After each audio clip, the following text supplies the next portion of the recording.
Welcome to the Sound of Ideas from IdeaStream Public Media. I'm Stephanie Haney. Thanks for being with us. Happy Earth Day, everyone. We're taking this chance to show appreciation for the environment right outside our front door. For many of us, that starts with the trees in our own yards. Trees cool our homes by shading them from the sun, clean the air, and manage stormwater, all of which helps boost our property values. But across Northeast Ohio, they're currently under threat. In Cleveland, the urban tree canopy is estimated to be around 18%, well below the roughly 30 to 40% coverage experts say is ideal for a healthy city. And while Akron's tree canopy sits at around 35% on average, coverage is uneven. Some neighborhoods are lush and shaded, while others have far fewer trees, leaving residents more exposed to heat and environmental stress. Today, we're talking about what that means for you, how to care for the trees you have, when it's safe to tackle projects on your own, and when it's time to call in a professional. We'll also dig into the bigger picture, why our regional tree canopy is declining and what's being done to restore it, including the work of a group in Akron helping neighborhoods in need of more trees. Joining me in studio today, we have Tom Schreiber, Senior Manager of Community Forestry at Western Reserve Land Conservancy. Hi, Tom. Hello. Thanks for being here. We appreciate it. And joining us by phone, we have Jessica Glacheski, Watershed Superintendent for the City of Akron. Hi, Jessica. Good morning. If you want to be a part of this conversation, you can call us. The number to do that is 866-578-0903. You can also send us an email at soi@ideastream.org, or you can message us on Instagram. You can find us there at The Sound of Ideas. Now, Jessica, to start us off, in your own words, why does the tree canopy matter, specifically in urban environments?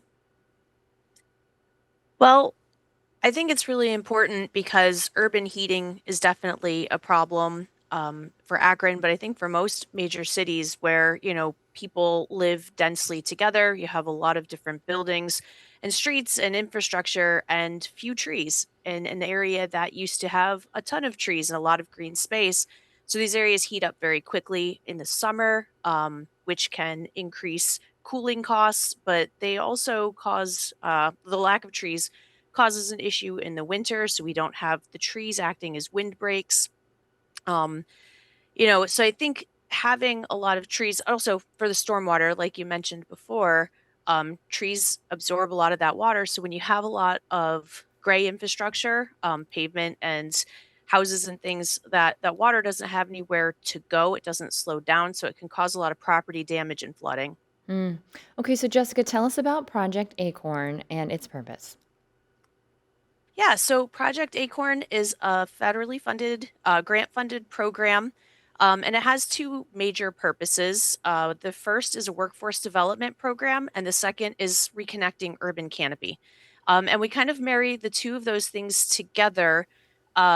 So we call them cohorts, but they are paid certification program. It's an 8-week program where we bring 6 residents of Akron who are looking for a new opportunity, looking for a career change, or just looking for a job and some job training experience. And so it's a paid 8-week program, and they come in and they learn everything there is to know about urban forestry. From Davy Tree professionals come in and do classroom learning, and then we take that out into the field. They plant trees both on public and private property. So our goal for each of our cohorts, our 8-week programs, is about 150 trees. And these are not like seedlings, these are landscape sized trees. And we're not planting in the double strips, that area next to the street, between the street and the sidewalk. We are planting specifically either in parks or green spaces the city owns, or directly on in residents um yards. Like, we have people who reach out to us, and then we Mm. go and we say, here's the trees that we have. We focus either on natives or focus on fruit trees, something that would bring value to a residential property. Then we go and we plant that tree, we mulch it, we stake it, and then we teach the homeowner how to take care of that tree. And this is all free, it's all part of the grant. The grant focuses in 5 neighborhoods in Akron that are underrepresented in the canopy. So we did a whole lot of work to look at what neighborhoods in Akron are really lacking in that tree cover, which we looked at like urban heating. We looked at even things like asthma rates and air quality to try and determine what neighborhoods would benefit the most from this program. So the neighborhoods that Project Acorn plants in currently is Summit Lake, Sherbondi Hill, South Akron, East Akron, and Middlebury. So we're trying to connect that urban canopy as much as possible on both private and public property. Sounds like you are And very, then, very busy, Jessica. Indeed. yes. Lot going on there. Let's bring Tom into the conversation now. I know this is a busy season for you as well. Tell us a bit about the planting that's happening now at the Western Reserve Land Conservancy. Oh, thanks so much. We're planting over 250 trees this spring. We plant on Saturdays, sometimes during the week. Similar to Project Acorn, we're invited by the community to come and plant in both public and private spaces. We're celebrating our 10th year of our program this year. So we're really excited about that. That's a great resource for people. I think there maybe are a lot of people who might want some trees in their yard and might think that that's a daunting task to think about having to do that. I would not know the first thing about planting a tree in my yard. Tom, when someone is planting a new tree, what are the most important factors to think about? Well, first you want to look at the infrastructure around. So it's really important to plant the right tree in the right place. So you're looking at like power lines, things that are in the air. You're also thinking about things that are underground. So you want to call the Ohio Utilities Protection Service, OOPS, before you dig on your private property. So I think the first thing is just making sure that you're putting a tree that's going to be able to thrive, for as long as it can live. And trees can live, 200 years. They're like amazing in that way. So, you have to think very long term when planting a tree in your yard. Are there particular species that we should be considering here in Northeast Ohio? I love oaks. So if you have room for an oak, it's an awesome thing to do for your community, for the city, for the region, and for the world, to plant a tree that's going to be there for generations and provide ecosystem services to the community for generations. But there's plenty of trees, no matter what space you have. Even if you don't have space for a large oak, there are dogwoods and redbuds, beautiful flowering trees that are just gorgeous right now in the spring, and it'll really brighten your day, as you're coming and going from your house or framing a window. I do always love walking by the beautiful flowering trees when I'm out walking my dog in my neighborhood.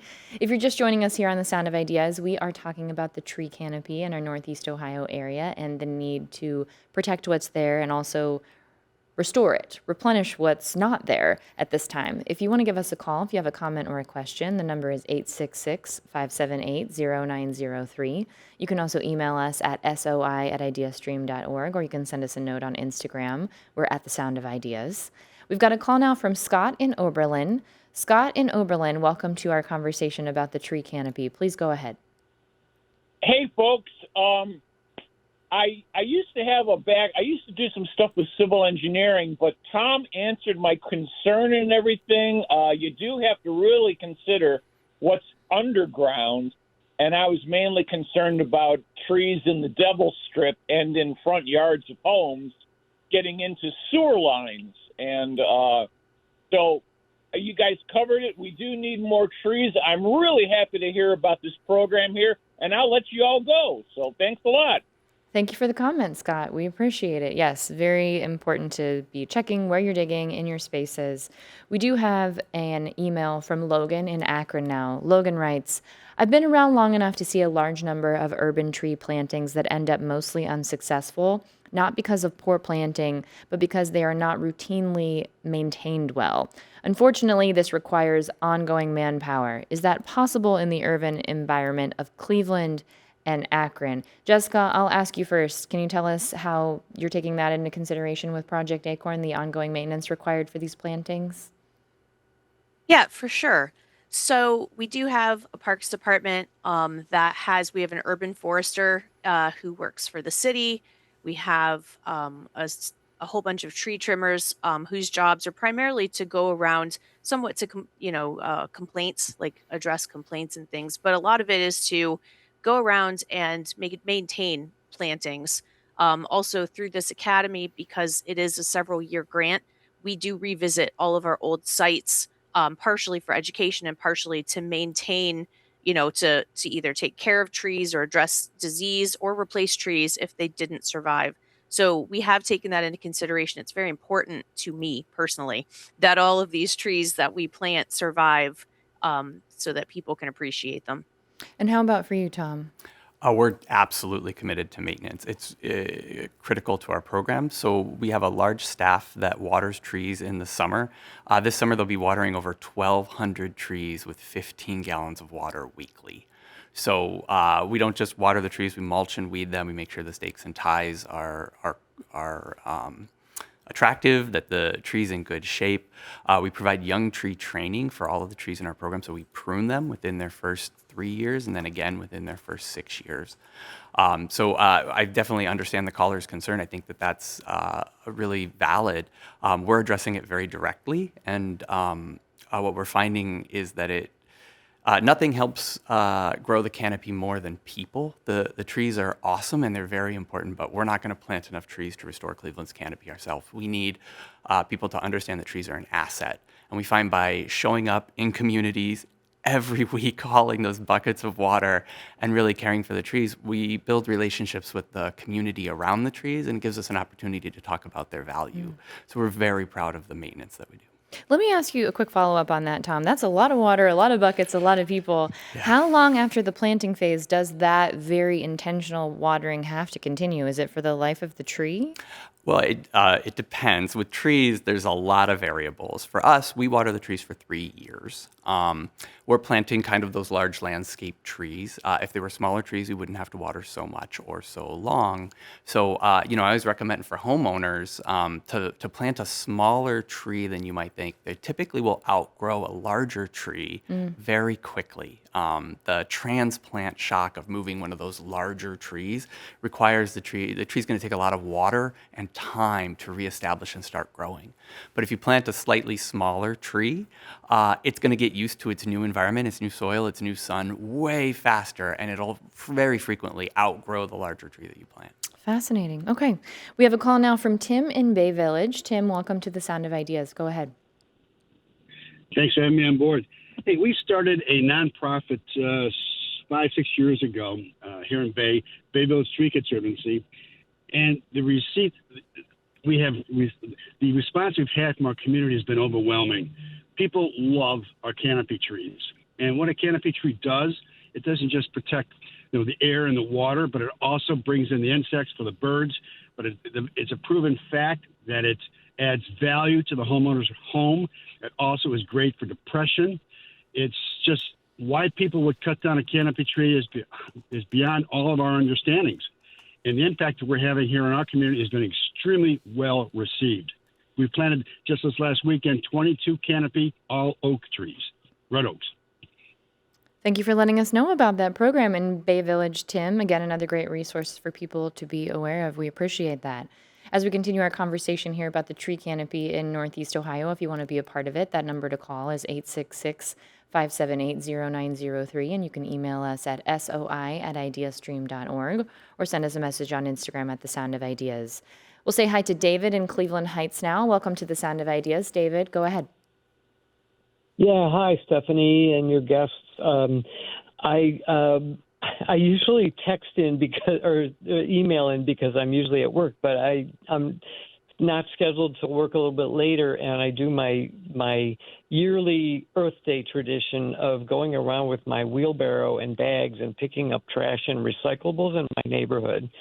But specifically in relation to the topic today, I have a particular interest in sour cherry trees, which used to be more plentiful. I grew up with one, and I love them, and they don't seem to be around here anywhere. And I'm just wondering if there's something about whether they're not native or whether the climate is wrong for them, or what do you think? Thank you for the question, David. Tom, do you have an answer for that? I honestly don't, but I appreciate the recommendation. We plant a wide variety of species, over 30 or 40 species, mostly native. I'm going to look into those sour cherry trees. That's a really cool suggestion. Thanks. We have an email now in from Tom about the tree canopy, and Tom writes, I've noticed that drastic changes in temperature, weather, and climate attributed to global climate change have brought about more frequent high wind events in this area. Tom writes, as a response, many homeowners seem to be cutting down trees on their property to prevent potential damage. What results are treeless, barren city streets with no protective shade, increasing cooling costs and energy consumption to make up for the lack of natural shade, and overall greater contribution to perpetuating climate change. It's a self-perpetuating negative cycle. We need more trees. Tom, thank you for the comment. Jessica, I want to ask you, do you get any resistance or any questions or concerns from people when you're talking about the tree planting, particularly in Akron, about potential wind damage from a tree that grows? Absolutely. And, it's not just wind damage. There's a lot of mistrust in cities for trees because homes are so close together. And that there is the potential that, what if this tree falls down on my house and now the headache and or potential, loss of home that someone may encounter. We definitely encourage people and we take calls often and we'll go out and talk to homeowners. If you're concerned or if you look at your tree and it looks like there might be like maybe part of the crown is dead or something like that, we definitely recommend getting someone to come in and take a look at that professionally. You don't often have to take the whole tree down. A healthy tree is like a lot of times a healthy tree will survive all of those wind events. They grow to do that. And yeah, we are having more severe wind events, but trees are very versatile. They send down deep root systems, and a healthy tree usually can withstand those types of things. So I say if you're really concerned about it, to bring in a professional to give you an opinion. But I often don't think the whole tree needs to come down. But again, it's going to vary case by case. Tom, you're nodding over here. Anything to add to that? No, well, first, just if you've experienced storm damage, like that's a really terrible thing. So I definitely understand, where people are coming from to mistrust trees. But like Jessica said, if the tree is properly pruned, and a lot of that starts when the tree is young. If you have that right tree in the right place, so we've chosen a tree that's going to survive well with infrastructure, and we've watered and maintained it and pruned it when it was young so it has a good form and structure.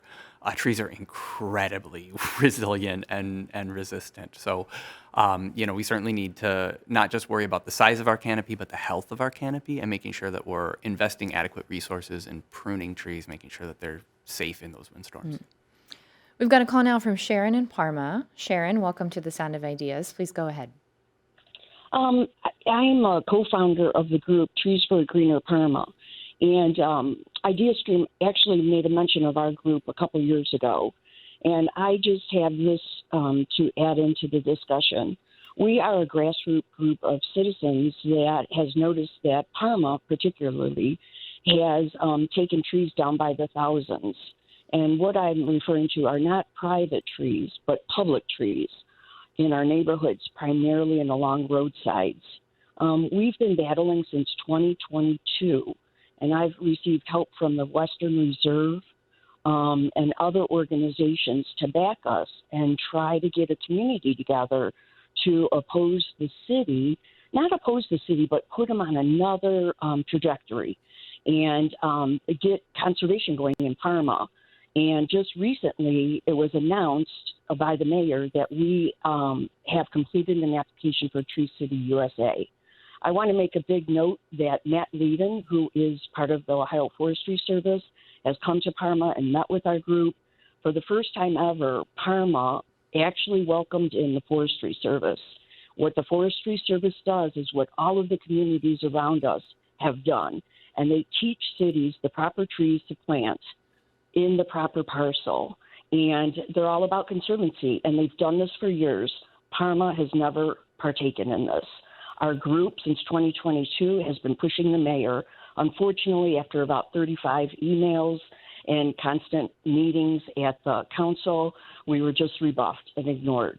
So last Monday, we went to Cleveland, Parma City Council, two of us from our group.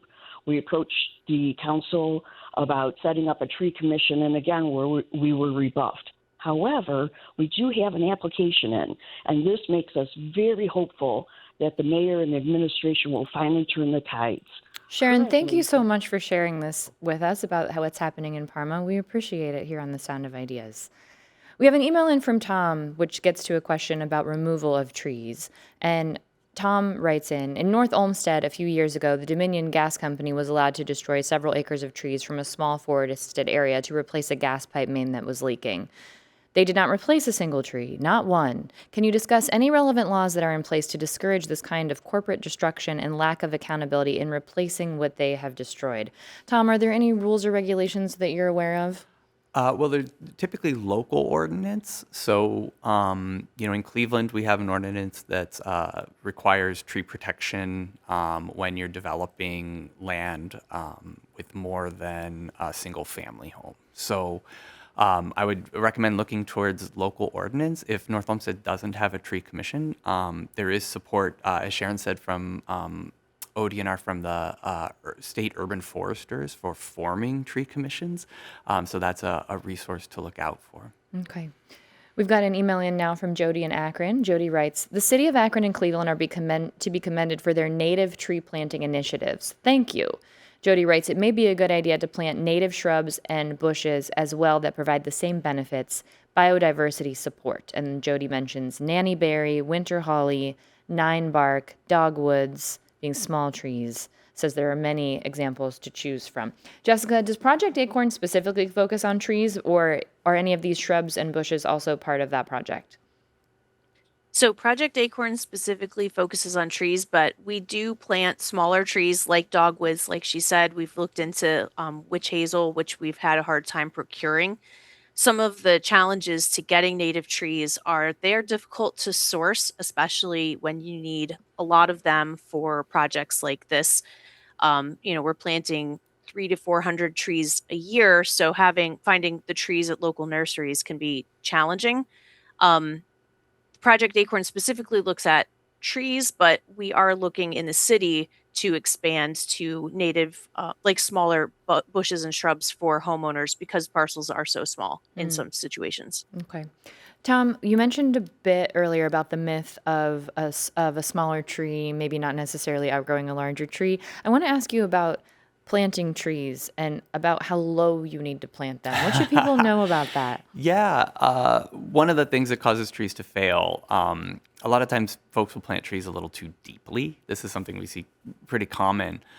If you think about a tree in the forest, at the base of that tree, there's like this flare, this like widening at the base. It kind of, if you just imagine a tree in the forest, it doesn't look like a lollipop or a phone stick in the pole. ground. Right, exactly. It's got that wide base. So when you're planting a tree in your house, take it out of the nursery pot and just start to dig kind of down at the base of that trunk until you see the tree start to widen out or until you see roots. And then you want to make sure that that is planted at the level of the soil. That little trick right there, it takes an extra 5-10 minutes when you're planting. It can be the difference of 50 years in the life of that tree. We see trees planted too deeply very frequently. Oh, so what do you do in that situation? Because I can imagine if I were planting a tree and I were looking at that base of roots spreading out, I would think I would need to cover that and protect that in some way. Yeah, and you should. You should use mulch.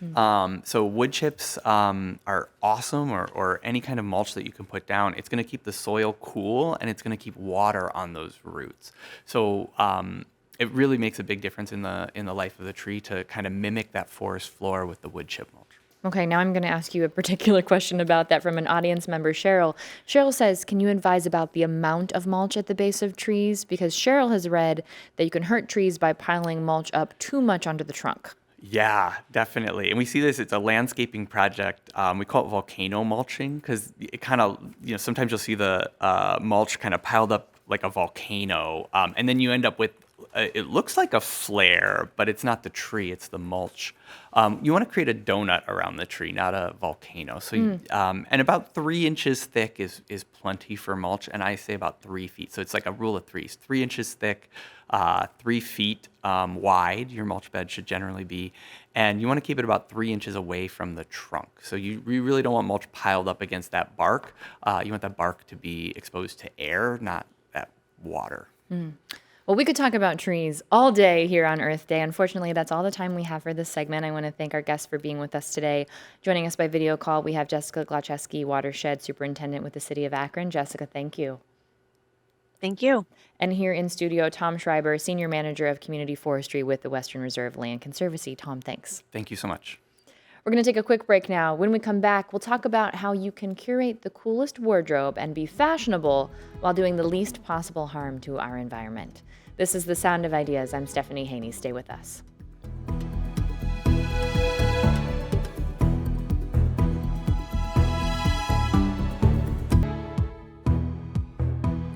You're with The Sound of Ideas from IdeaStream Public Media. I'm Stephanie Haney. Thanks for staying with us. Think about what you're wearing at the moment and try to remember, if you can, what's on the care tag for your top or your dress or your pants, whatever it might be. Do you know offhand what material or materials your outfit is made from? What about how you're supposed to wash it? Is it dry clean only?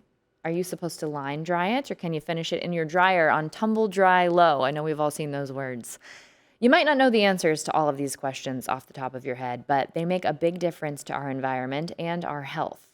If you did know more about what you were wearing, how it's produced, what it takes to keep it clean, and what can happen to it when you're done with it, you just might make different choices when it comes to your wardrobe. Today, we'll learn about the environmental impact of the fashion industry with experts from different corners of this world who are trying to change it for the better. With us in studio, we have Dr. Gargi Bhaduri, Associate Professor at the Kent State University School of Fashion. Gargi has her PhD in Human Environmental Sciences with an emphasis on textile and apparel management. Gargi, thanks for being with us. Thank you for having me. Also with us in studio, we have Lisa Goldsand, founder of Circular Thrift. Lisa started this company focused on circularity, which we'll learn more about, after more than 30 years in the linear global fashion production industry. Lisa, thanks for being here. I'm so excited to be here. Thank you. Also calling in on video today, we have Gail Baugh, author of The Fashion Designer's Textile Directory. Gail has extensive fashion industry experience in global product development and sourcing, and is now a researcher and educator in this field. Gail, welcome to The Sound of Ideas. Thank you. Glad to be here. Now, if you would like to join this conversation, you can give us a call at 866-578-0903. You can also email us at soi@ideastream.org, or you can message us on Instagram. We're at The Sound of Ideas. Now, Gail, a lot of conversations about harms in the fashion industry practices refer generally using the terms fast fashion. Another term I've been hearing to describe the opposite of harmful practices is slow fashion. Now, you've shared with me how important using the right terminology is here from a scientific perspective. So can you break down for us, as we talk about this today, why it's important to use terms like fashion industry and fashion production and not just the word fashion? Well, part of the reason is socially we trivialize the apparel industry, the textile and apparel industry, because it is fashionable. And we tend to flick it off as, oh, isn't that wonderful? Let's see what's next. What we don't seem to understand as a society is that the fiber and textile industry and apparel products industries are the second largest on the planet. They're a major employer of people around the world, but they also have a significant impact on the use of water and the production of CO2 for energy. So if we're able to think about the industry as an industry like the automobile industry or the steel industry, think of it that way instead of just something we put on our bodies and throw away, it changes your thinking about how we should look at a significant industry, global industry. So instead of saying just fashion, fashion apparel, fashion designer, fashion business, it changes your thinking about how we look at this significant global industry. Gives us some more specificity into what it is we're actually talking about. Correct. Now, Lisa, you worked for decades in linear global fashion production, and your company now has a circular model. So can you explain to us what that means? Yes, of course. So I worked for several large global fashion brands over a 30-year period. So basically, I'm responsible for having helped to develop, produce, and deliver a whole bunch of product that's now in landfills. So, to some degree, maybe I'm doing penance for this next chapter of my career. But circular thrift is essentially a community response to a global problem. So I am really interested in offering, let's maybe stop calling it the consumer, the citizen, our neighbor, humans, a way to take agency and have the opportunity to revisit their relationship with consumption. And so what that really means is I organize community clothing exchanges and mending workshops, which I think should be normal and recurring in every neighborhood in the US. And so through those efforts, people are able to buy less new stuff, build community, form friendships, and in a very positive, safe, inclusive environment, essentially a social gathering, reevaluate their relationship with consumption and hopefully walk away with a different thought about how they spend their time to make themselves happy. And what the end of a life cycle of something looks like, how it can actually circle around and do something else. Is that a piece of it? Absolutely. If we can keep what we've bought and put in our closets in circulation in a hyper-local way for as long as possible, I think that is a significant way to reduce the impact of global fashion production on the environment. And Gargi, can you tell us a bit about the focus of your research? So, with the PhD that I did, one of my core focus was also understanding communication and mass communication and strategic communication. And in doing so, I realized that a lot of information about this fashion industry actually doesn't pass on between the producers and the consumers and different parts of the supply chain, or the value chain, as we call it. So my understanding and my take on it is, how do we empower every member of this process, of this industry, in making educated choices? Because sometimes we make choices just because we don't know what the alternate would have been. So that's what I focus on, more helping my students as well as community members and citizens and brands to make more educated decisions by understanding that we are a part of a bigger system and thus a bigger problem. If anyone is just joining us here on The Sound of Ideas, we're talking about the fashion industry and how you can curate an excellent wardrobe, but also do a little less harm to the environment with some information that maybe you didn't know about. If you want to join this conversation, the number is 866-578-0903. You can also email us at soi@ideastream.org, or you can send us a message on Instagram at The Sound of Ideas. And when we talk about the information that's available to people, Gargi, people can get a lot of information about the clothes that they own or are considering buying by just looking at the care tag. And fiber content is one of those things. Why is fiber content important for people to know? First thing is, a fiber content tells us a lot on what you are comfortable wearing. So like growing up, I grew up in India. I never wore anything that is I never worn anything other than cotton or silk, because those were natural fibers. I grew up in a very humid environment, and those helped me keep cool. But there are certain things that can be polyester or other fibers, and then there are blends. Fiber contents help us understand what's good on our skin, but also how do we take care of it and what the purpose of it at the end of the usable life. So once you're done with it, what can or where can it go? So those are certain things. For example, cotton, it might be biodegradable to a certain extent, but if it's a blend between cotton, polyester, and spandex, then it's almost impossible to shred it apart, like put it apart, so it ultimately goes to landfill. Because those things can't ultimately be recycled? So cotton can be biodegrade in a different way. Polyester is a man-made fiber, or a manufactured fiber, as we say, so it has to melt, and then spandex and other things, whatever is in the blend, can go to a different stream. So by blending them together at a fiber stage, it's really hard to separate them, and it's almost destined to be in a landfill at this point with the resources and the facilities that we have currently. So I did check the care label on my top and my skirt, which I'm wearing today before this show started. Gail, I want to bring you into the conversation on this piece. So my outfit, both of the pieces for my outfit are made in China. My skirt is 95% polyester and 5% spandex. My top is 50/50 acrylic and rayon. It does give me the information that the label was made from 100% recycled plastic, which is a very small piece of real estate on this top. So I was very curious. When I initially read it, I thought, oh, my top is made from 100% recycled plastic. And then I looked closer and it says label made from 100% recycled plastic. So that was an interesting piece of information that I did learn. So Gail, what can you tell me about those different materials and materials in general that we know can't be recycled? Well, first of all, when I talk about your top, it's acrylic and what else? Rayon.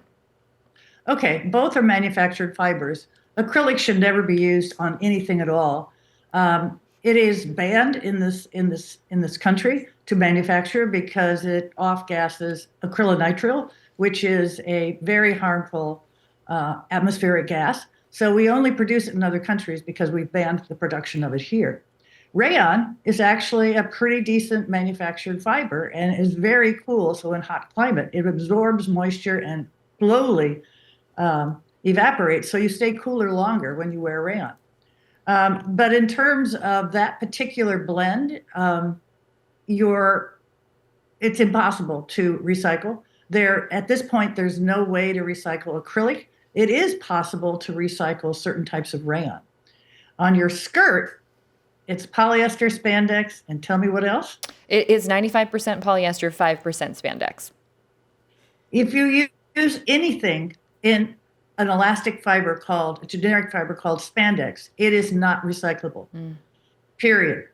So may feel comfortable, and we're currently in a place where we're sort of reevaluating silhouette in the design world. So instead of wearing very tight clothing, we're starting to see a relaxation of the silhouette. But I notice the spandex is still there, even though it has no function. So for manufacturers, the use of spandex is a great way to make it possible to fit easier. You don't have to be quite so careful about how you fit the body because the spandex kind of covers a lot of squishiness. It is a flowy skirt, it is tight at the top. So that is a good, I guess maybe that the top piece is maybe where the spandex comes into play in this particular outfit. But Garby, let me ask you, if we know that mixed materials can't be recycled, why are companies still using them? Because they fit and feel and fall in a certain way, and because the fashion industry is so much into vanity and how we feel and how we like to look and trends. I necessarily do not like to point fingers at one party or the other. I think we are all a part of the problem. We as consumers ask and seek for certain things, and businesses push trends and manufacture the things that we seek out for. But I think majority of it has to do with the trends that we have, and we like to feel and look in a certain way, and the fashion industry is really dependent on that. Lisa, I want to jump in and just say, first of all, I love the question that you're asking and the vulnerability associated with, here I am, this is what's in my clothing, tell me how to think about it and how to interpret it. And I think consumers, people, humans, citizens, once armed with more information, like the conversation that we're having now, I think that they will ask brands to offer them different products. So if the technology doesn't yet exist to recycle in a closed loop fiber-to-fiber textile recycling process, the fabrics that are being produced, maybe the brands will respond if consumers are asking them to offer them products that do have an end-of-life solution. And then the last thing I want to say is, we need to joyfully wear whatever already exists, whatever has been produced and put in our closets, regardless of who made it, regardless of what the brand is, regardless of what it consists of. That is the most sustainable thing to do for the foreseeable future, is just to find a way to adorn ourselves in a way that we're proud of with the clothing that's already been produced. And you look lovely, so you're doing a great job with that. Thank you. Thank you very much. I'll be taking good care of this shirt for the rest of my life and this skirt. And maybe somebody after me will too, because apparently it's going to be here for a very long time. So we have an email now from Leo in Akron. Leo writes, Has the panel heard of a company called Simple Recycling? They collect worn clothing, shoes, pillows, bedding, curtains, etc., and then salvage the materials, thus keeping the material out of the landfill, and they pick the material up from your house. So Leo is here in Akron. I'm assuming this is a local organization. Whether or not we may be aware of it specifically, that company is called Simple Recycling. But it does bring me to a question for you, Lisa. Your goal with circular thrift is to make it easier for people to consume less things.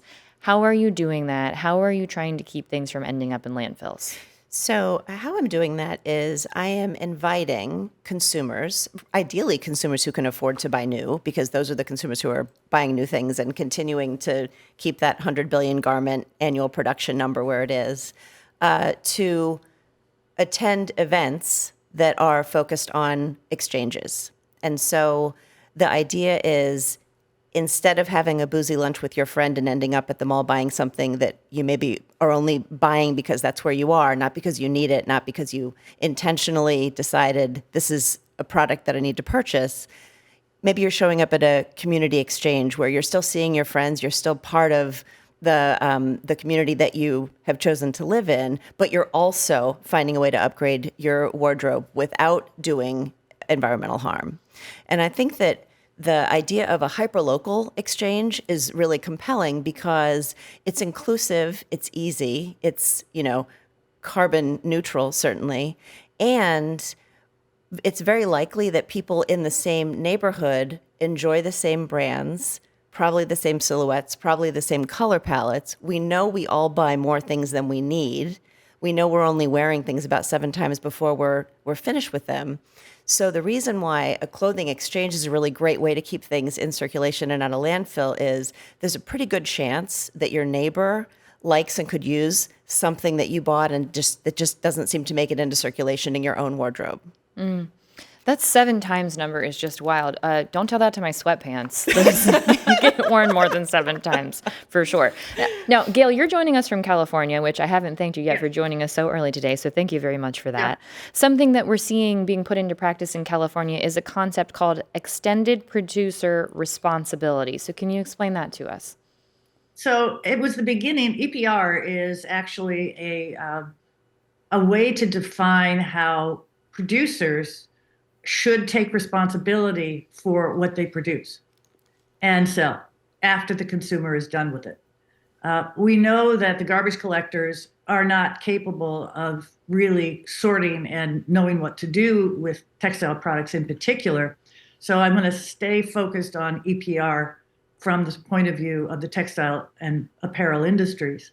What we've learned over time is this concept. By the way, it also includes batteries and carpet and many, many, many industries. And we're looking at various types of plastic bags. We're looking at a variety of products, but to stay focused on the textile industry, because it is the second largest product that ends up in landfill, it's a significant number to understand and to figure out how to keep it out of landfill. So we've moved on from EPR, and it is a part of it, to a law called SB 707, which is the Textile Recovery Act of 2024, which is the first in the nation to actually tackle the issue of producer responsibility for the textile products that are produced globally. And it's focused on whatever is produced and or sold in the state of California. So that gives you an idea of the scale of it. And I'll stop there. So if you need me to explain more, I'm happy to do so. But is that a good start? That is an excellent start. Thank you so much, Gail. I know we do not have a law like that here in Ohio. I'll ask you a quick follow-up on this, Gail. I do think that there are several states that are picking up this effort. Any idea how much momentum it's getting? Yes, Oregon and state of Washington are looking at it right now. I expect them to, they're using a very similar plan as SB 707. So they will definitely, in the next year or so, 2 years, probably pass something similar. It's not a law that can go into effect the next year. This law will not go into effect until 2030. But in the meantime, if anybody's here producing it and selling in the state of California and and your sales volume is $1 million or less, you need to register with landbellusa.com by July 1st. That's the first hurdle that everybody has to do. New York is looking at it, and the EU is watching very carefully. They're ahead of us in many, many ways. Okay, we'll keep an eye on that for sure. We have an email now in from Joel in Akron. Joel writes, I've used a clothing rental company in the past. Are those sustainable, or does the constant shipping of items and the company's fashion turnover have the same issues as buying fast fashion apparel? Gargi, I'll ask you to speak to this. Joel already answered the question. Yes, it is sustainable that you are not buying anything that is a new manufacture, but of course the shipping and the reshipping back and cleaning of it can involve certain implications and certain burden on the art. So that's something we have to think about. If you're thinking about rental, like Lisa was saying, a closer proximity, borrowing, from your friends and your neighbors who are in the closer proximity would have lesser footprint. So that's something to consider in future. I totally agree with that, Can I Gargi. just say- Oh, yep. Yeah, it's Gail. Can I just say something about this whole concept that we're talking about today? Please.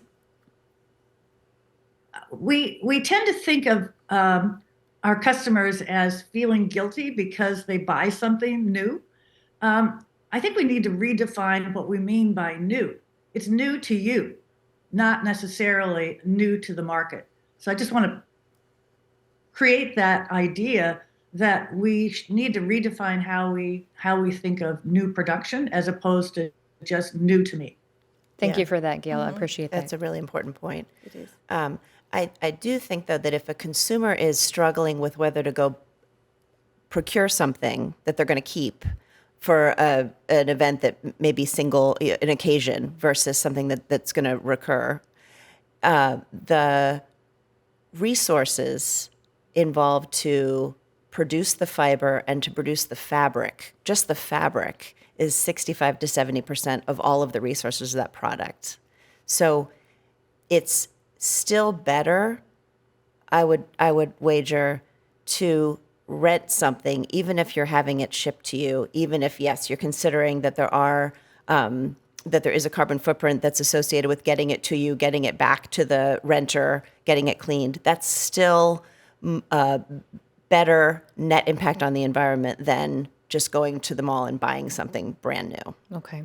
We got an email question in, and this may be the last question that we have. We just have a couple minutes here. And Gail, I'm going to ask you to talk about this question. Andre in Solon is asking about washing machines and microfibers that are bad for the environment and what we need to be aware of in that regard. Can you tell us about that, Gail? Sure. It's microfiber is basically everything that you feel that's really soft, that's polyester. Those are short fibers, as opposed to something that's shiny, that's polyester, like a athletic garment.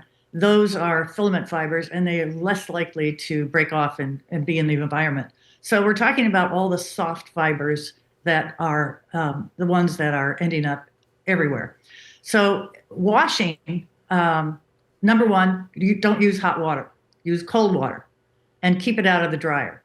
Line dry. That's number one. Number two, if you can, you put it in a bag, a washing bag that's in the washing machine, because the fibers will shed and they'll go down through the water system and they'll end up in the settling tanks in our water treatment plants. But because they don't absorb water, they tend to float at the surface. So the usual methods of water purification before it goes out of the sewage system is unable to manage all the microfiber that is coming out of our washing machines. So the best thing you can do is cold water wash, line dry, keep it out of the dryer, and otherwise it aerates into the air from your dryer exhaust. All right, we have time for one more question. We have about a minute here. Tiffany and Medina, welcome to the Sound of Ideas. Please go ahead. Thanks. I am a first-time mom, and I'm considering cloth diapering primarily for the sustainability reasons. So I was just wondering if the panel had any, recommendations on the best way to do that. I'm going to start off. Congratulations on being a mother, and then it's it's a big decision, and it is some work that will involve in cloth diapering. But yes, diapers are actually really harmful for the environment. There's little to zero ways that we reuse or recycle them. So cloth diapering definitely helps, but also keep the burden in your mind, because we don't want you to be burdened at the end, you know? I used cloth diapers for both of my children, and we did not have a diaper service in Columbus, and it was a special act of love. All